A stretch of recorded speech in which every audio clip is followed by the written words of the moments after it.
MRI lumbar spine पे जो common terms use होती हैं, आज हम उन पे तफसील से बात करेंगे ताकि आप लोगों को अपनी एमआरआई रिपोर्ट को समझने में आसानी हो। कुछ अल्फाज हैं जिनका आपको पता होना चाहिए। Mild, moderate, sphere. माइल्ड का मतलब है मामूली, मॉडरेट का मतलब है दरमियाना, स्फीयर का मतलब है शदीद। स्पाइनल स्टीनोसिस का मतलब यह है कि हराम मगज की नाली की तंगी होना। क्यों होता है? या तो उसमें हड्डी बढ़ जाती है, या हराम मगज के ऊपर एक कवरिंग होती है जिसे लिगामेंटम फ्लेवम बोलते हैं, वो मोटी हो जाती है। इन दो चीजों की वजह से मरीज को तकलीफ होती है। इसके अलावा डिस्क पड़ी होती है जो स्पाइनल स्टेनोसिस कॉज करती है। लिगामेंटम फ्लेवम एक हराम मगज के ऊपर झिल्ली होती है जिसका काम होता है हराम मगज को प्रोटेक्ट करना, हराम मगज को सस्पेंड करके रखना स्पाइनल कैनाल के अंदर। अगली टर्म जो इस पे यूज होती है वो होती है facet joint hypertrophy. Facet joint का मतलब ये कि जो हराम मगज की हड्डियां आपस में जुड़ रही हैं जिस पॉइंट पे, उधर एक जॉइंट बनता है, उसे फेसेट जॉइंट बोलते हैं, जो ऊपर और नीचे वाले मोरे के दरमियान होता है, मूवमेंट होनी होती है। फेसेट जॉइंट हाइपरट्रफी का मतलब ये कि वो जॉइंट जो है वो मोटा हो चुका है, अबनॉर्मल हो चुका है, बार बार रगड़ खा के, बार बार सोजिश की वजह से, वो भी हराम मगज की नाली को तंग कर रहा है। फिर आते हैं डिस्क पैथोलॉजी के ऊपर कि जी डिस्क प्रोट्रूजन, डिस्क बाहर निकल आई है।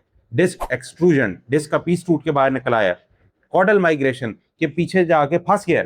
एक और टर्म होती है, वो होती है फोरामिनल स्टीनोसिस। इंटरवर्टिब्रल फोरामिन वो जगह होती है जहां से नस ने गुजरना होता है। अब फोरामिनल स्टीनोसिस का मतलब ये कि इंटरवर्टिब्रल फोरामिन के अंदर जहां से नस ने गुजरना है वो जगह तंग हो गई है। इसके अलावा नेक्स्ट होता है लेटरल रिसेस। लेटरल रिसेस भी वो जगह होती है जहां से नस गुजरती है, उसकी तंगी की वजह से मरीज को ये अलामत आती है। अब ये जो मैंने आपके साथ डिस्क्राइब की है एमआरआई रिपोर्ट, ये स्पाइनल स्टीनोसिस के मरीजों में होता है। अब इन मरीजों में आपको पता है अलामत क्या आती हैं? चलते हुए टांगे बेजान होती हैं, टांगों में वजन नहीं पड़ा होता, हर वक्त कमर पे दर्द रहता है, टांगों में बेचैनी होती है, मरीज ये कहता है कि पता नहीं क्या हो गया, टांगों को खड़ा ही नहीं हुआ जाता, और इससे एक विशियस साइकिल चलता है।